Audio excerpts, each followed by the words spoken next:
My son got into a situation where he was running around with the wrong crowd, and he was taking off. We would chase him. He was running the streets. He got involved with marijuana, and I'd say overall just he got involved with the wrong crowd, and we lost total control of him. We spent nights in January, February in a very cold climate, 10, 15 below, where we knew he was wearing tennis shoes and a t-shirt. We had no idea where he was at, searching town for him. We were on watch 24 hours a day. We got to a point where neither of us could sleep. You had to take turns watching because he would take off. And I started calling around trying to figure out where to put him. And I talked to one of the staff members here, and he was so helpful. I know I must have sounded just frantic, and he said, "Let me handle things for you. This is a good place for you, and I'll help you get your son here." And he did. He did everything to bring, and it was a good decision.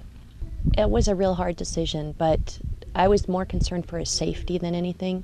He was running away. I knew he was doing drugs, and he just was unsafe, and we couldn't control him. So I needed him in a place where I knew somebody could watch him 24 hours a day, and they do that here. We've had him in different counseling formats, residential, non-residential, outside treatment. Nothing was working, so we didn't know what else to do. We felt Sorensen Ranch would work real well for our son because he's always been into the outdoors. He's always enjoyed animals, wildlife, things like that. So as opposed to putting him into a hospital environment with sterile halls, we thought if we got him into an environment where he would do work and spend time with animals and stuff, that he would thrive and do very well. And he's been very successful here. My name's Scott. I went to Sorensen Ranch. I graduated in 1997. I currently am a vice president for a water company over sales and marketing. And it's been a little while, but I guess about 8 years ago, so it was when I left.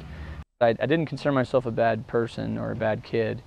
And I often wonder where I would be right now in my life if I wouldn't have gone to Sorensen Ranch. And I'd like to think that I probably would have pulled it together. But at the same time, I'm glad I never took that risk, or my parents never took that risk, if you will.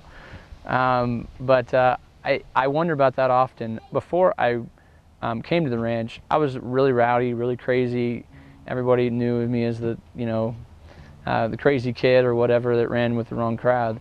But when I came back, it was kind of cool because all of that was gone. I was graduated from high school, and I kind of had a clean slate, if you will. When I got back from the ranch, I had a huge respect for my parents and for my family because what they did for me was something I couldn't do for myself, and obviously they couldn't do for me either. And what it did was it carried a great bond between my folks and I to kind of have that mutual love and understanding that we didn't get. You know what they say, distance helps the heart grow fonder, Sorensen Ranch isn't a miracle school. It's not going to make your kids perfect when they come back. I mean, obviously we know that's fictional.